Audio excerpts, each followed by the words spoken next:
On the 23rd of 1939, Russia and Nazi Germany signed a treaty of non-aggression, unofficially known as the Nazi-Soviet Pact. In this treaty, both nations promised a peace and a commitment that neither government would ally itself with an enemy of the other. But as history shows, the pact was short-lived when in June of 1941, Germany invaded the Soviet Union. This said, upon the two countries entering the agreement, the rest of the world was baffled. And this was especially the case with Winston Churchill, who coined a rather creative phrase to describe the conundrum, a phrase you've probably heard. On a BBC broadcast in October of 1939, Churchill said this: "I cannot forecast to you the action of Russia. It is a riddle wrapped inside," it's a tongue twister. "It is a riddle wrapped in a mystery, inside an enigma. But perhaps there is a key." That's quite the phrase, if you ask me. Now, I bring this up because sometimes I feel the same way about God. What is he up to in the world right now? I don't know. His ways often seem like a riddle wrapped in a mystery, inside an enigma. I also experience this in my personal life sometimes. For example, why did God allow COVID to inflict the Smith house 4 days after my wife's surgery? I don't know. It's a riddle wrapped inside a mystery, inside an enigma. I'm sure you feel the same way at times as well.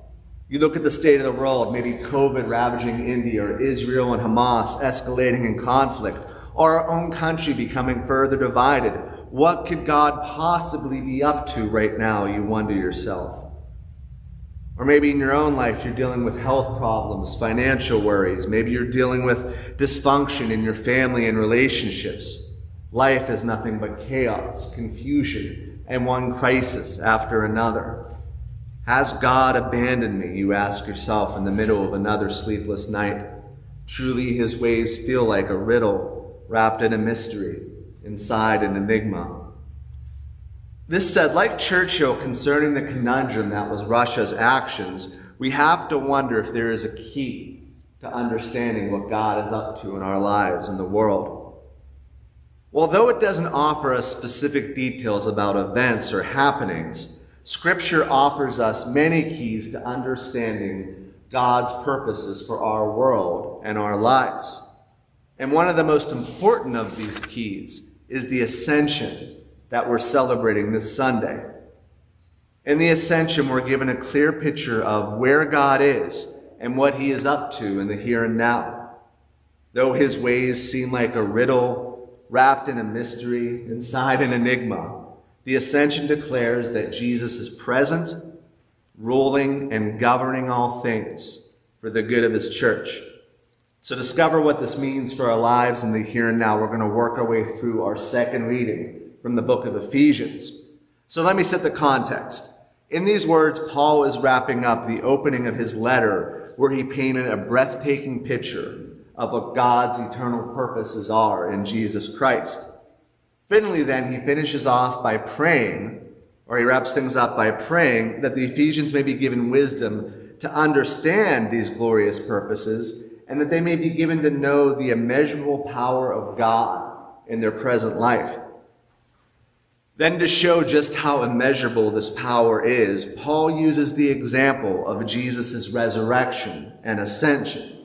And this is where our focus is going to be.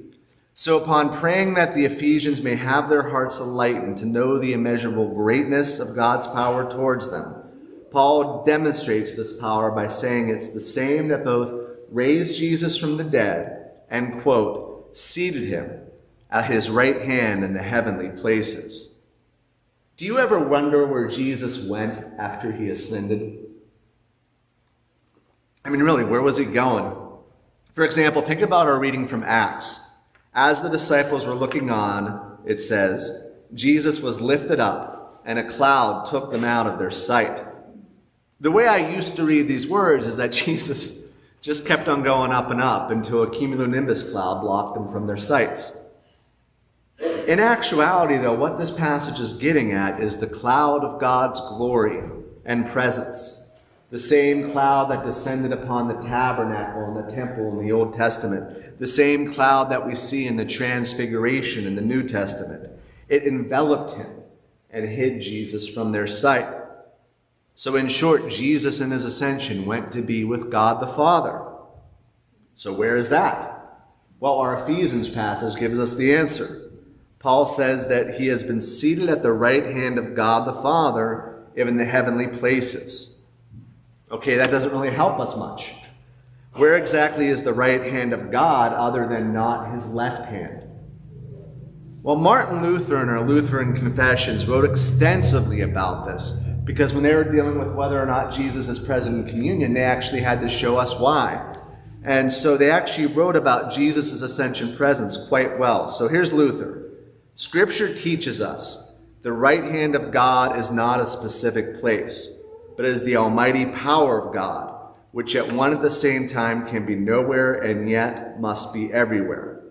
Luther continues, it is also God who creates, affects, and preserves all things through his almighty power and right hand, as our creed confesses.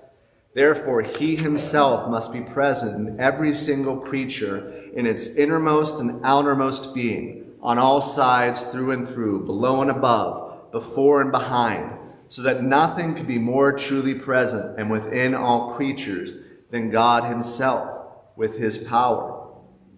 Now that's some heavy stuff, but what it's saying is astounding. In being seated at God's right hand and sharing his throne, Jesus is present everywhere. He's fully present everywhere. So here we arrive at the first thing the Ascension teaches us. Though God's ways often seem like a riddle and a mystery inside an enigma, Jesus, the Son of God, is present with us, closer than our own skin. Now, though mind-boggling, this universal presence of Christ then begs the question, what exactly is Jesus doing everywhere? Well, in the next verse, Paul gives us the answer. In an immeasurable power, God placed Jesus at his right hand in the heavenly places, quote, far above all rule, authority, power, and dominion, and above every name that is named, not only in this age, but also in the age to come. And he put all things under his feet. To put it succinctly, Jesus is present everywhere, ruling. First, these verses show us that Jesus' universal rule is superior to every imaginable hostile power on earth and in heaven. I mean, just think about the implications of that. Whether it's Satan, nature, humans, or usually the combination of the three, nothing gets a one-up on Jesus. It's never a case of, oh, sorry about that, Satan beat me to that one, but rather, I have permitted this.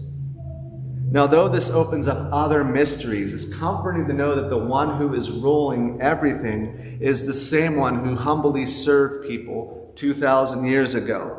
That's the character of the one who is present everywhere, ruling. The second thing Paul says about Jesus' rule is that all things have been placed under his feet.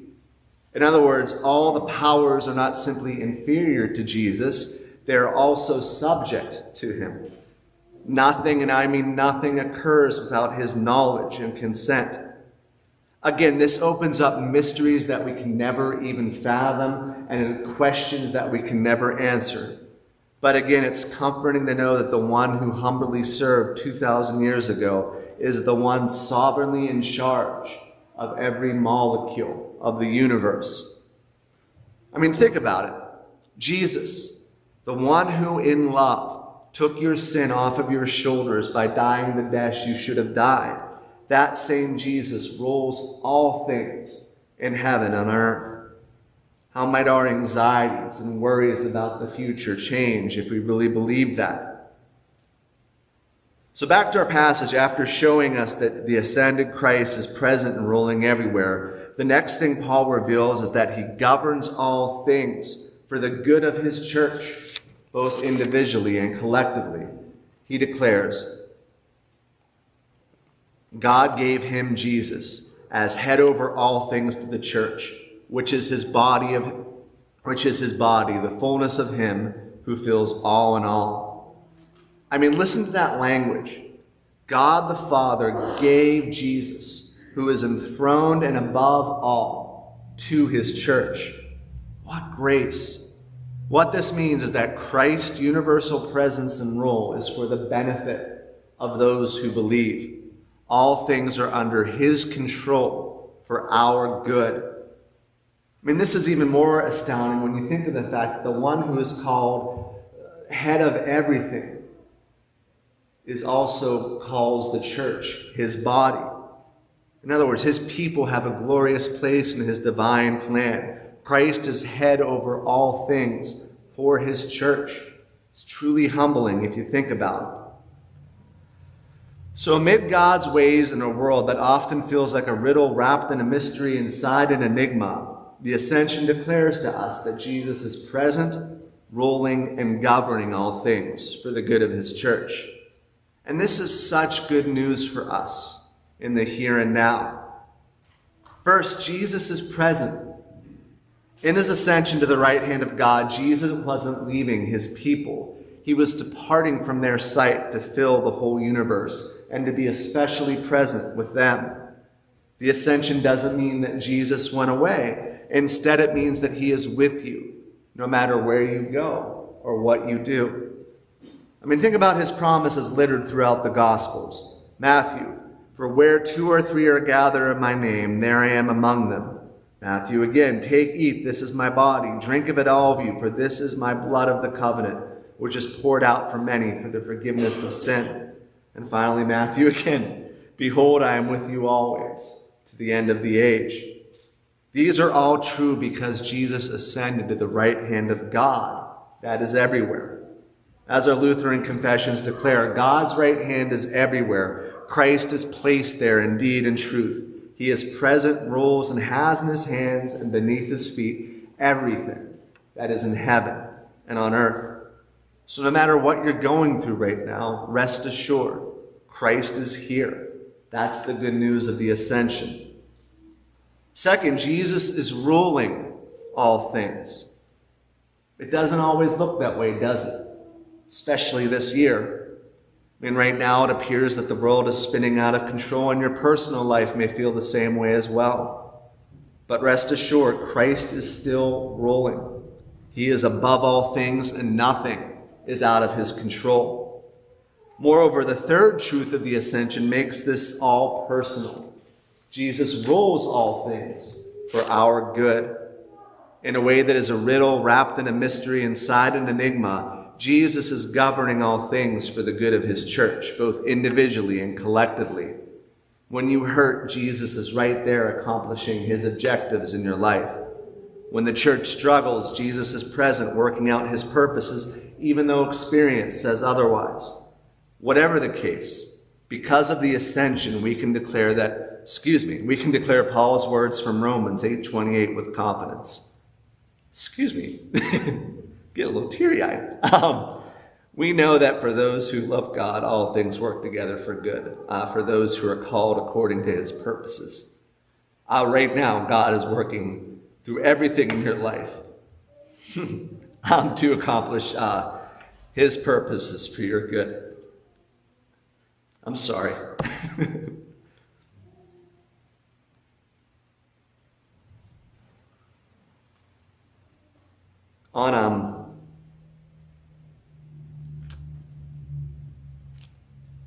On Thursday, the message of this sermon became personal to me. As I mentioned in the past, since my early 20s, I have struggled with a hefty anxiety disorder, panic attacks with a nice side order of depression. That's the way I always describe it. And though infrequent these days, sometimes the old foes rear their ugly heads. And Thursday and the days since has been one of those times. And so, for example, on Thursday, after wrestling with waves of anxiety all morning, I went home for lunch and things ticked up a bit. My pulse was racing, my emotions were volatile. And somehow in that chaos, the thought occurred to me, how does the Ascension bring me comfort right now? How does the fact that Jesus ascended comfort me when I feel awful inside?